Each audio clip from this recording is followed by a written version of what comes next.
I feel like sometimes youth pastors are at a loss, like, whoa, why is nobody showing up? What it taught me is if my event fails, I can't look at, well, whose fault was it? Well, that's why it failed. What I have to say is, what could I have done to prevent this? If your event is awesome and it's planned well and planned right time, and it's something they want to do, you probably won't have a hard time getting people there. Today, we're talking all about events, how to have a successful one, and what to do when it goes wrong.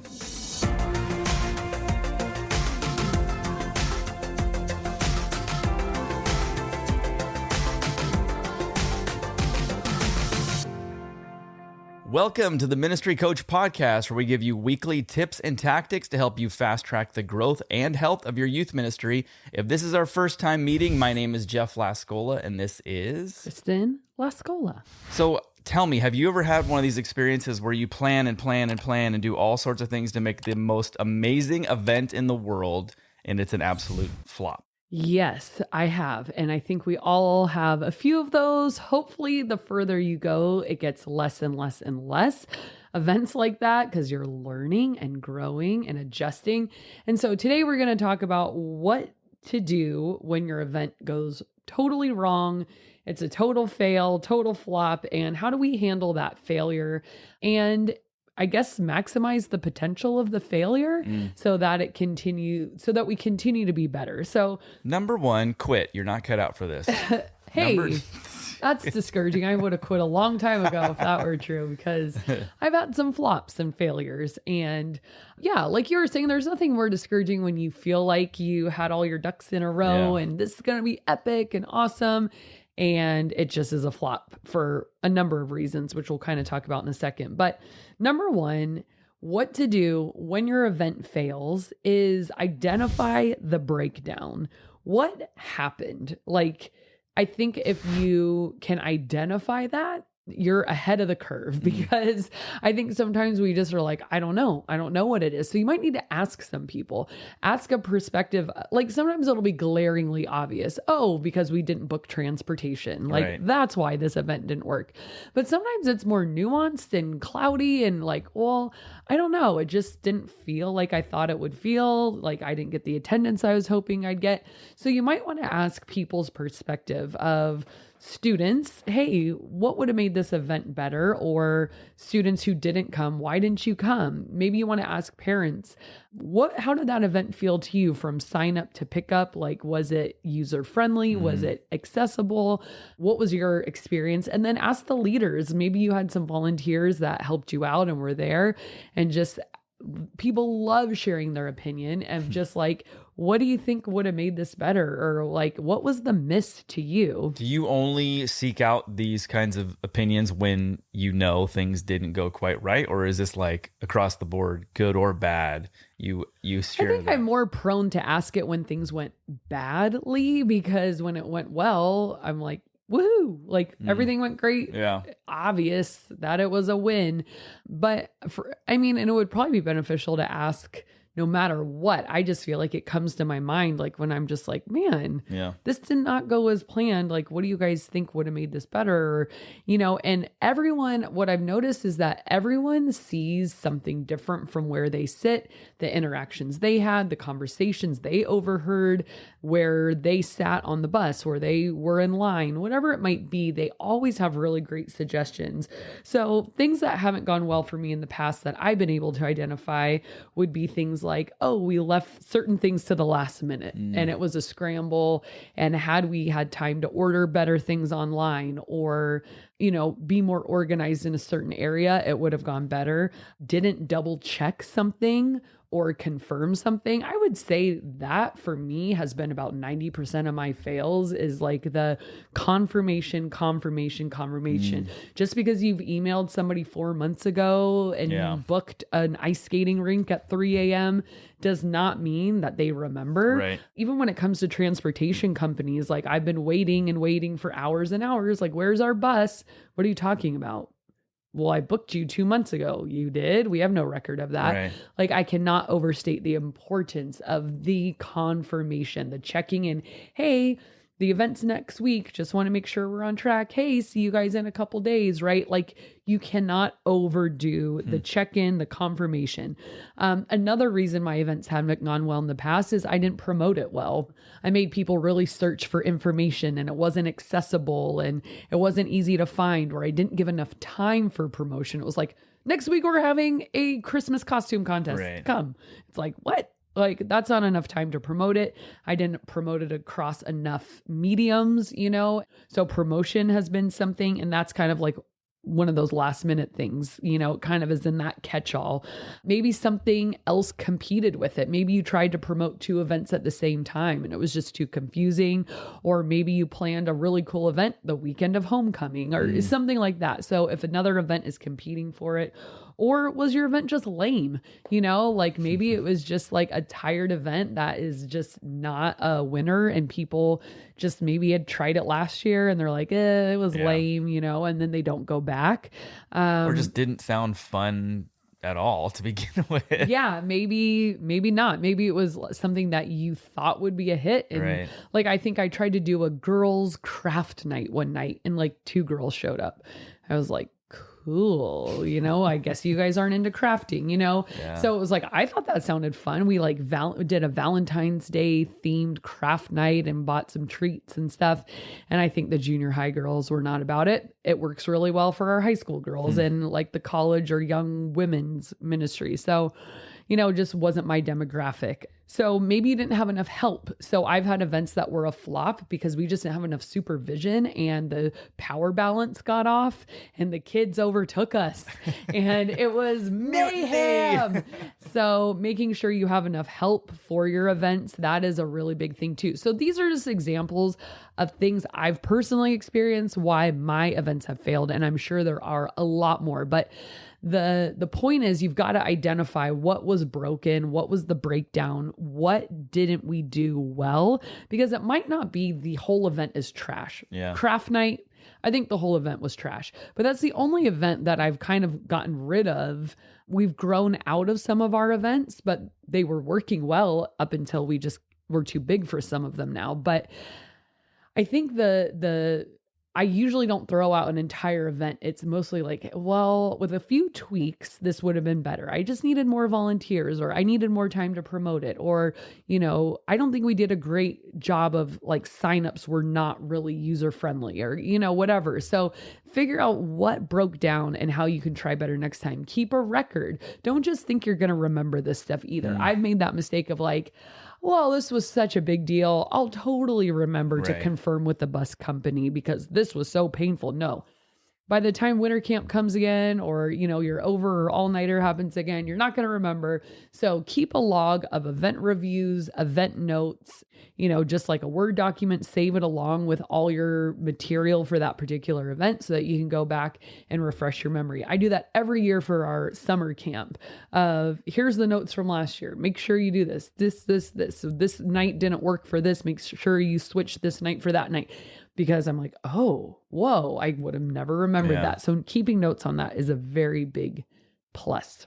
Going back to getting feedback, whether an event works good or bad, I would personally suggest that you do it regardless, just because you can have an experience where you walked away thinking this was so great, but everyone else's experience might be it was a total disaster. And here, and as an example, we one time hosted an event at our house. And the people, hosted as in we let them use our house to do the event. They were kind of in charge of leading everything, figuring everything out, planning everything.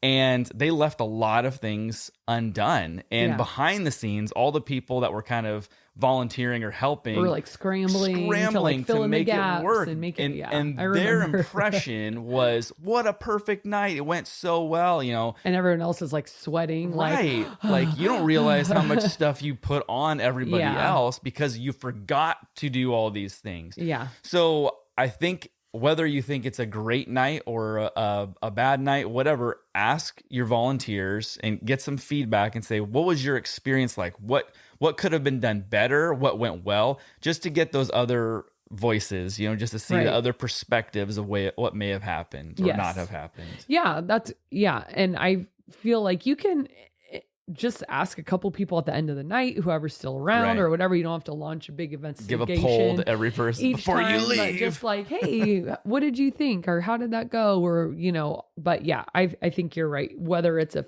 success or fail, feedback is good, which kind of brings us to number 2. And I've mentioned this before, but just don't get defensive. And I think that's the hard thing, because if you're going to ask for feedback on events or anything at all in your youth ministry, the moment you get defensive, people shut down, and then they realize, oh, this is not, you don't actually want feedback. You just want me to tell you what went great. Yeah. And, we were at our staff meeting today, and our campus pastor was saying, I really don't care if you guys try new things and they fail, and then you just are like, oh, I guess we're not going to do that anymore. And he's like, I just feel like there's something about just trying and going to uncharted territory and doing fun and new exciting things. You never know when it's going to be a hit. So hopefully you work in a church culture that has that same sentiment, that there is that room for error to just like try a dinosaur theme night, and maybe it was great and maybe it was not, and you don't have to do it again.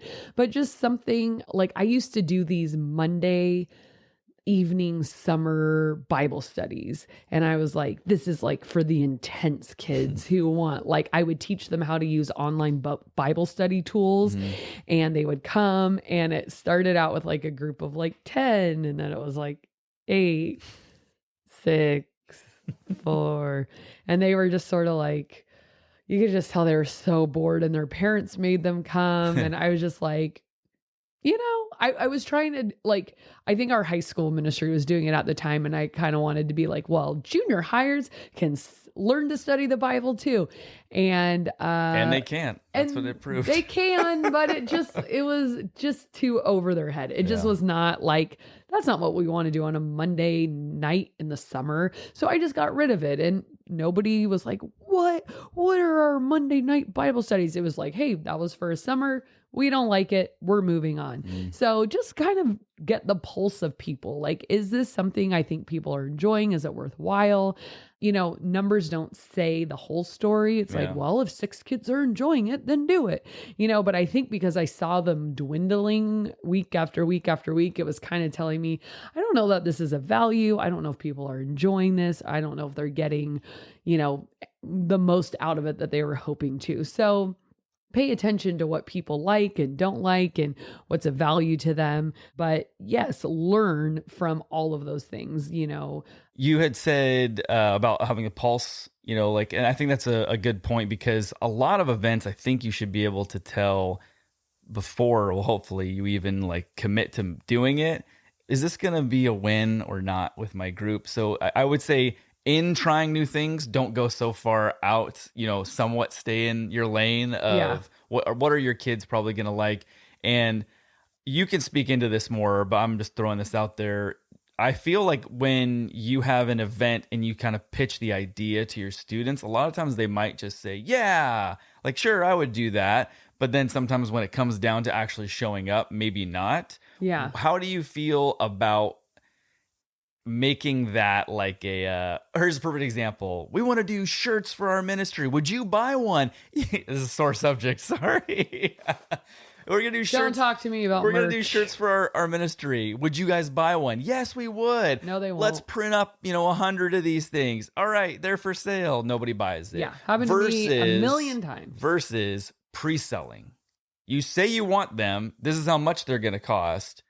You put your money in, and then we're going to put the order in. And that can kind of like, same thing kind of, could that be for an event where it's like, hey, we're going to do a dinosaur night. Is that something you guys are interested in? Yeah, it's going to be cost $5, pay in advance. And if all of a sudden no one's showing, like, putting any money towards it. Yeah, I see what you're saying. I feel like it depends on the event. Like, if I need your like head count for transportation, or like I'm paying per person at a venue, like laser tag or something like that, then yeah, I do pay in advance, permission slip in advance, register online, the whole thing. And so I know my exact numbers. Most of the time, if we're just doing something at the church, like for example, the Glover Nighter, where it doesn't really matter like what's what's 50 more glow sticks? Like $3, but you know that's gonna be a hit. I didn't more, the first time, you know what I mean? And so I just was like, hey, I'm gonna guesstimate, at least half of my group is going to show up because we've been promoting it really well. I bought enough supplies, and then I figured what I don't use, I'll just save for next year. It was very low cost. It's just glow paint and balloons and stuff. So it was not a big deal. So I don't make people sign up for that kind of stuff because I don't really care how many show up. It's like, well, if everyone shows up, great. If only half show up, great. The night will go on. Yeah. But, I think that's also a critical mass issue too. When I was smaller, there's a big difference between 10 kids and 40 kids. Right. But now that we're bigger, it's like, hey, sometimes the less that show up, the better, because it's easier and it's more controllable, like energy wise and stuff like that. So yeah, I mean, depending on your size of group, you might want to do signups ahead of time. And then that is just like you're getting paid signups. Yeah, paid signups. Yep. Because once someone puts money down, they're like a million times more likely to actually show up. Right. Well, and then that goes back to the question we were talking about in number 1. Like, if your event is awesome and it's planned well and planned right time, and it's something they want to do, like, you probably won't have a hard time getting people there. I feel like sometimes youth pastors are at a loss, like, whoa, why is nobody showing up? I think then you have to go back to number 1. What's the breakdown? Because junior hires, especially, like, this is their social life. Like, they don't have cars. So when you plan something, they should want to be there because that's when they're going to see their friends. That's when they're going to see everyone. It's their Friday night thing to do. It's their weekend thing to do. They're not making their own plans really yet. Their parents are still dropping them off everywhere. So if the event is for them, planned really well and easy for the parents, then you should see a pretty big spike in signups. And then if you're a new youth group, don't worry because events gain reputation over time. So the first time you do a Glover Nighter, they might be like, what? But then they get FOMO and you show pictures like on your rotating slide and pro presenter before service starts, and you show a little recap video, and there's a reel on Instagram, and you put some pictures up on the wall in your youth room on Gator board or something like that. Now everything's like, what? I missed out. And it's larger than life and it takes on this life of its own. So that brings up a good point. Not what I planned on talking about today, but the after promotion or the after hype is also just as important as the pre-hype. So you hype up this event, the people come. Well, now you have to hype it up after to show, look what we did. Let's relive it for a moment. And then you do create this like, oh, you should have been there. I hope you can come next time. So like we post reels of all these events on our story on Instagram, but we also will do like a 60-second recap video the next week at youth group. So like, hey, how many of you guys went to the Glover Nighter? Oh, awesome. All right. Well, if you missed out, go ahead and check it out. This is what we did. And then it's like a very high energy 60-second recap. And then people are cheering and reliving it. And then they can't wait to go next time. So the after promotion too, kind of ride that momentum, and it takes on a life of its own kind of, capitalize on the memories and just like, that was so fun, huh? Do that with camps, especially like, there's so much footage there and meaningful footage of people worshiping, and like they had these breakthroughs and baptisms and all this cool stuff.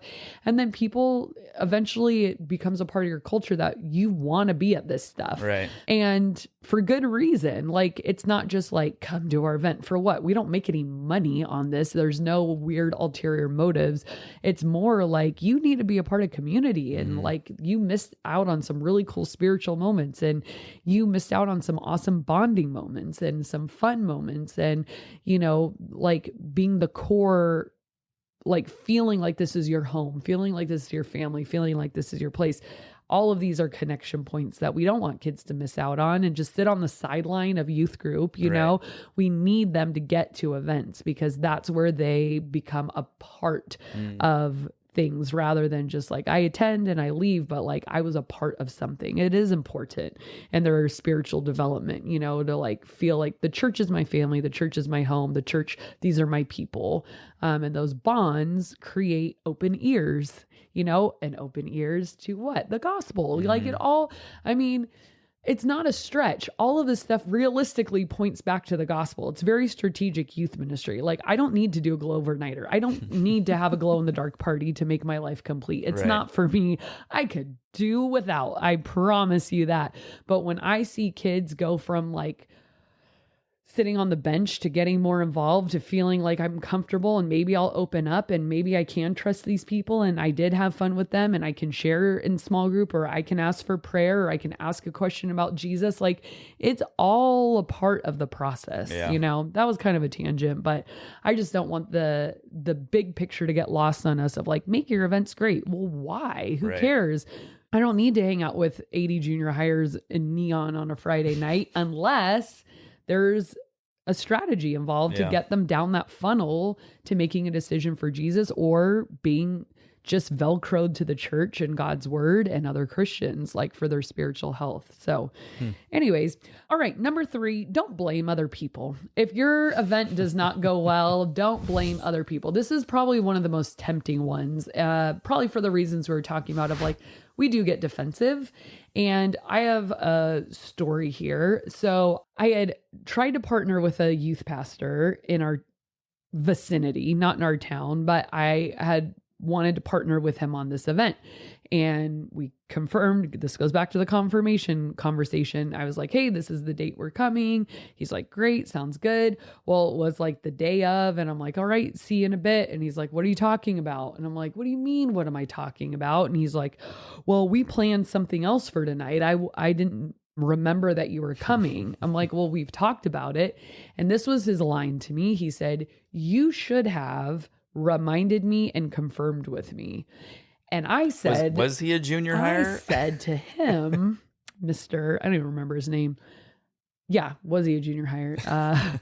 I said to him, like, you said yes. It's not really my job to like remind you, write it in your calendar, you know? So I was mad. We made it work. We like kind of just weaseled our way into whatever they were doing. It wasn't really great, but it worked. But here's what I wanted to blame him. And I still do, whatever your name is. What's the point of this again?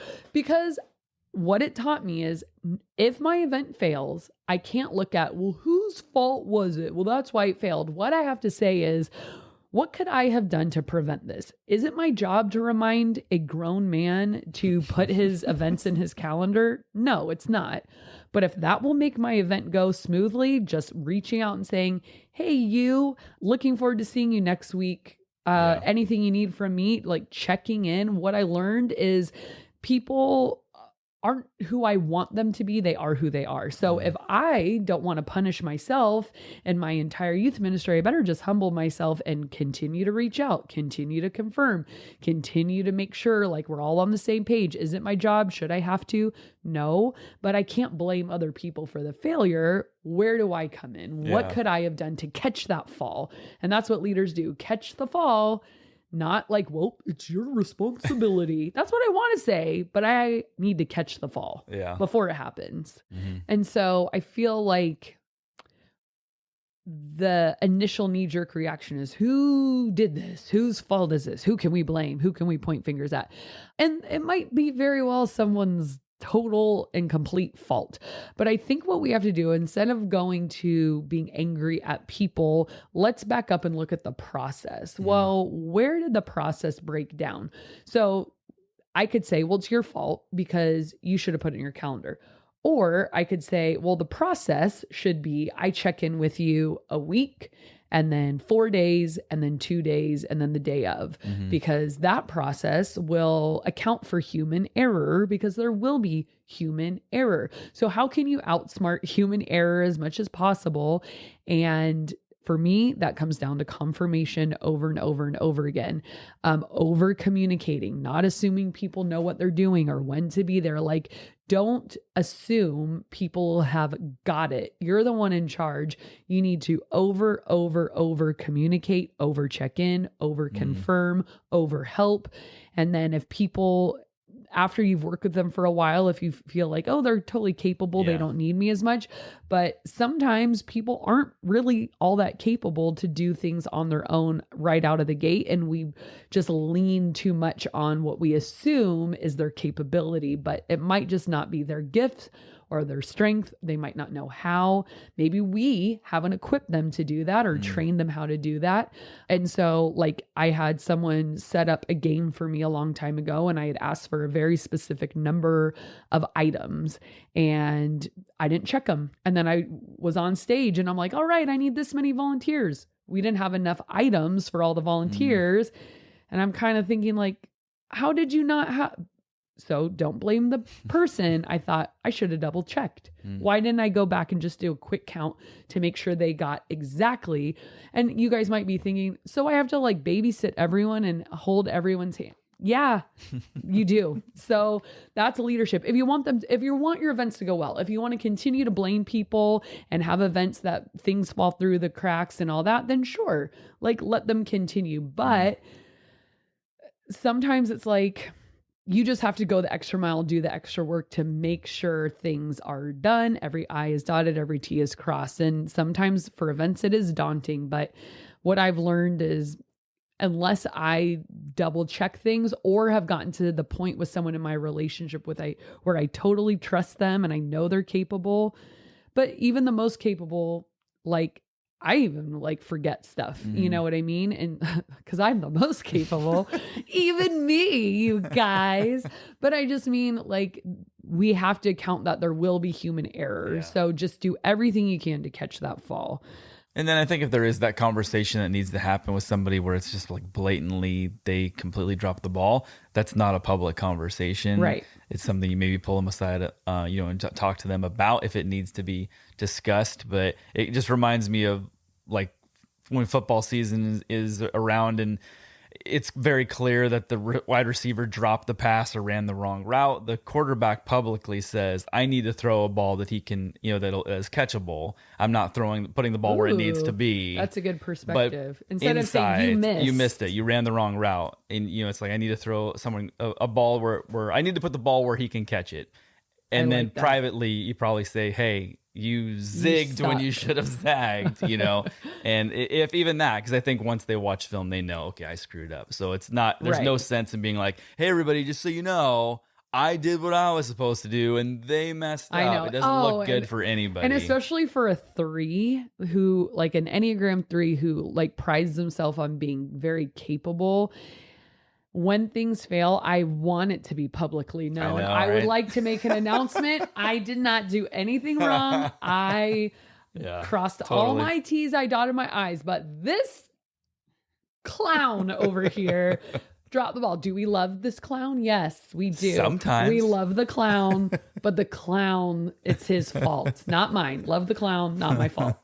We're all clear? Great. Yeah. Because I always want people to see me as like, you were responsible. Right. You did everything you could. I don't want them to be like, well, what kind of like circus is she running? Because I just don't want circus. I don't want to lose trust. I feel like, well, she didn't even like try her best or she, I just don't want to lose trust with people. So I always want to like be like, it was them.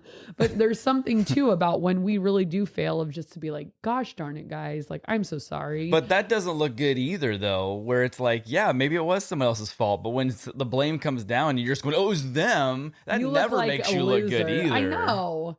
So, yeah, you look like a loser either way. Yeah. Sucks. Just kidding. All right. Speaking of that, last, number 4, check your attitude. Especially your public attitude. So I think sometimes like we can just give into the fail. Like, oh, that was the worst. I can't believe this, whatever. But instead, I think we can acknowledge like, dang it, this is a bummer. Well, what are we going to do? And so you can stay positive and always move toward a solution, move toward resolution, and be grateful where you can. Give kudos like, hey, well, you did a great job. Like, we can't help if this happened. Like, what should we do now? Let's solve this problem. So work on problem solving, but encourage people where you can. Like, what did go well, but what can we solve in the moment? So always trying to maintain that positive attitude that's not like wallowing in the failure, but just moving the team toward a solution. Well, here's what we do have. Or one time I ordered like 50 pizzas from the wrong pizza place, and somebody went to go pick up the pizza. Why are you a dolphin in the water? Why am I? Maybe it was very comforting. For those of you just listening on the podcast, you can't see Kristen treading water like a dolphin while she's making this. I have no idea. Maybe it was a gesture that I just got stuck on. Malfunction. Continue. So I ordered like 50 pizzas from the wrong place. I sent a leader to go pick them up, and there were no pizzas there. And he's like, they've never heard of us. I'm like, yeah, I put in the order, 50 pizzas. And then I realized, oh, it was the wrong Little Caesars. Okay. And I'm like, great. The kids have no food now. So what do we do? And he's like, I can wait here. Maybe we can see if they can do something real quick. And so we had to entertain the kids while these people make a bunch of pizzas. Well, I ended up paying for 50 pizzas here and 50 pizzas there. I lost all what would have been like breaking even on this event. We lost all the money and it was terrible. And so we kind of had to laugh about it, and we went and cry. Yeah, I felt so stupid because I'm like, that's a very avoidable mistake. But again, human error, it's going to happen even for us youth pastors. But when that happens, can we just move to a solution? Like, well, I guess the kids are going to have to stay up an extra hour because we need more time. They have to get pizza, put on a Just Dance. Let's play another round of dodgeball, like keep them entertained until these pizzas come, and then thank that leader for sticking around. And sorry, I made you run all over town. I'm an idiot. Like we can own it and then move on toward a solution. So just know this, the failures will happen, but I feel like we all learn way more through the pain than through the success, because when you've had a failure, you realize, I never want to feel that feeling again. I never want to be out $200 for pizza again. I never want to show up and nobody knows we're coming again. Like those feelings. And that's when you start to get really dialed in, and your failures will become far and fewer between because you remember the pain and you adjust. So be patient with yourself through the process, but learn from each thing of what could I have done differently and how can I make this better next time? But don't give in to the demoralization of, oh, I'm the worst, or this is the worst, or nobody likes us, or my events suck. And it's just like, okay, something's broken. How can we fix it? Because kids like events. Events can go well, and events can be the lifeblood of your ministry. If they're not going well, you've got to figure out what's broken. Ask people who would know, make adjustments, don't take it personally, and try to stay positive. And if you are looking for a tried and true event that we've done in our ministry, you've done at your ministry multiple times, it is the Glover Nighter. We did a whole episode on some of the games you can play and just the way to theme out and schedule the whole night. So make sure you check that out. It'll be linked in the description below. And now let's do a question of the day. Our car. In going along the line of events, this is an overrated, underrated, or accurately rated. Okay. Lock-ins overnighters. Trigger word. Do you think they're overrated, underrated, by who, or accurately rated? Students. Let's start with the pastor, the youth pastor. Do you feel like it's overrated and I don't feel like accurately? any youth pastor is overrating them. They all hate them. They all do them because they have to. We all hate them. We all agree they are terrible. Overrated. All right, that's your answer. See if anybody else disagrees with that. Students are out of their mind, and especially junior hires, because they don't get out much, but they love them. And in fact, mine is going to come up next month, and I thought you did it in January. So that's the Glover-nighter. We do the all-over-nighter in September. That's another one. Yeah. Yeah. No sleep. I'm already tired. I'm still tired from summer You're camp. tired thinking about being up all night. Make sure you guys put in the comment section below if you think that lock-ins or overnighters are overrated, underrated, or accurately rated. Can I put out a request? If you love overnighters, lock-ins, whatever your church calls them, then why don't you marry them? Shush. And you live in Southern California and you want to do mine for me, you can come to my church and I will tell you exactly how to do it, and it'll be perfect. You'll love it. I'll go home. I'll go to bed. It'll be fabulous. It'll be the best. All right. Community comment of the day. This comes from Cobalt351, who says, just what I needed. I found this podcast at just the perfect time for me. I was simply looking for a last minute game idea and found so much more. The information they share is so practical and gives a boost to our ministry. Thank you both for all you give us. You're welcome, Cobalt. Appreciate you leaving that comment. That's a lot awesome. of people say that they came for a game and they got a lot more than they bargained for. More than they bargained for. Why that voice? I did because not. I was going to repeat what you said, and then instead of saying lot, I said mott, and then I leaned into that voice. Okay. If you really want to know. I'm sorry I asked. It was way too much information. What I'm bargaining for. Okay, bye. Thank you guys for watching and listening, and we'll see you next time. Welcome to the Ministry Coach Podcast. There's a fly attacking me. Hold on a second. You go away. And today we're going to talk about how a lot of I don't know. Apparently, you don't have what it takes to do youth ministry.